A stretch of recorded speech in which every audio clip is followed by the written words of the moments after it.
Good afternoon, I'm Kathy Hume and I'm going to be demonstrating some arm movements that you can try out when you're lying in semi-supine.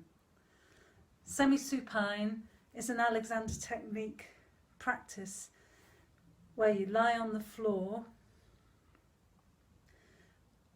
with your head supported by some books, with your feet flat on the floor and your knees pointing at the ceiling. Sorry, I can't show you that,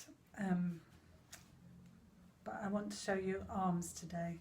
If you look at my website, atwithkathyhume.com, you'll see a picture of semi-supine, so you can take that from there. So the number of books under your head, you could have quite a few. You just don't want your neck to be poking into your chin or falling back against the floor. So the number of books can really vary from person to person, and for one person within a day you might want more books or fewer books. So we're here, we're nicely on the floor, enjoying the support of the floor, feeling it support our shoulder blades, pelvis. Sometimes you can smooth your pelvis away from you a little bit. Bring your feet in a bit closer to your bum so that you feel like your back is in a very nice neutral position. So this is fine, just resting like this is a good idea. But if you're very tight in the shoulders, it can be nice to really explore the movement of the arms and get a sense of how connected to the back the arms are, and how these muscles of the chest can widen, because these big pectoral muscles attach the arms to the chest, but also the big trapezius muscle on your back. We want that to lengthen and widen, and to really get in touch with how much these muscles power the movement of the arms. So broadly speaking, you can think that movement in the arms is initiated by the fingers and powered by the big muscles of the back. And then the joints just have loads and loads of ways they can move. And we just let the movement go through the joints. We don't need to do the movement with the joints, because that tends to tighten the arms and tighten the breath. So start off this practice just enjoying the semi-supine with your hands on your belly, and maybe just take a few moments to notice how when the breath comes into your body, your belly rises. When the breath leaves your body, your belly falls.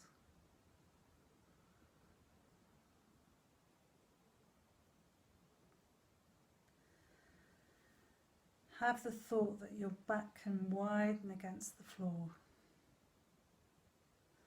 that your head can lengthen away from your pelvis.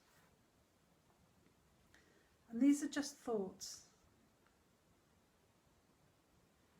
You don't need to make anything happen.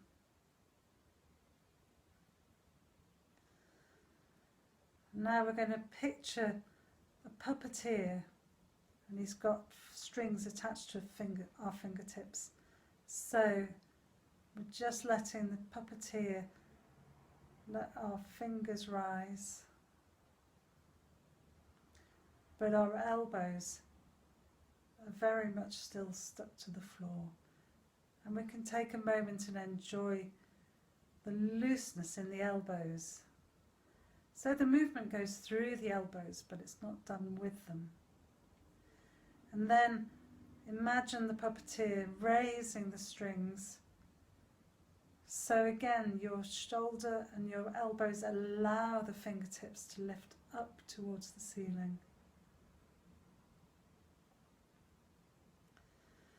And your shoulders staying really, really heavy against the floor. And you can feel the weight of the arms dropping into the shoulders. if you turn your hands, you can feel how that goes all the way through your arms down to your shoulder blades against the floor. Then if you just picture that you're taking you've got a piece of thread between your fingertips and you're just drawing that out to the sides. But allow this movement to come from an expansion of your armpits. You can think of your armpits as having the consistency of bread dough, so they're endlessly elastic, even though they've got a nice firm consistency. And take your arms out to wherever they feel comfortable. They might feel comfortable up here, or if you've had an injury or some limited mobility, it might be down here. But when you've got your arms out, I'm going to take them out here so you can see at least one hand. You can play with turning them in the sockets.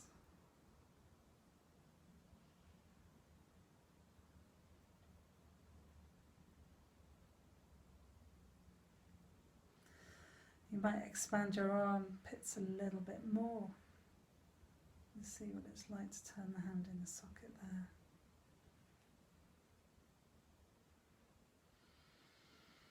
Even a little bit more maybe.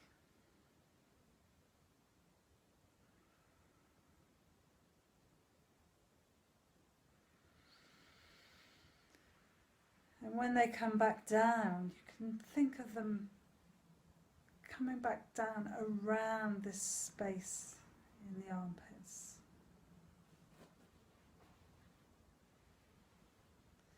Then when you bring the hands back up to the top, picture yourself enclosing a great big beach ball.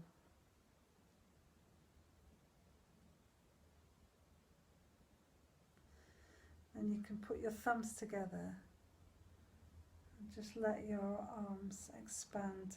Again, coming from your armpits, it's just an elastic expansion of the armpits. And the minute you feel your arms pull on your upper body, lifting your back off the floor, don't go any further than that. So just work where your arms feel comfortable.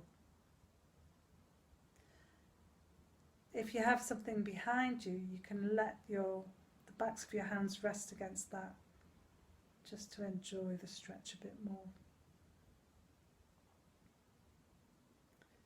And bringing your arms up to the top again. Turn and have a look at your palms and let your elbows go into a right angle. And then you can play with feeling the shoulder blades change as the elbows change against the floor. Maybe bringing your arms out to the sides. And doing a sort of snow angel against the floor. That's a really, for me, that's a really pleasant squeezing of the shoulder blades against the floor.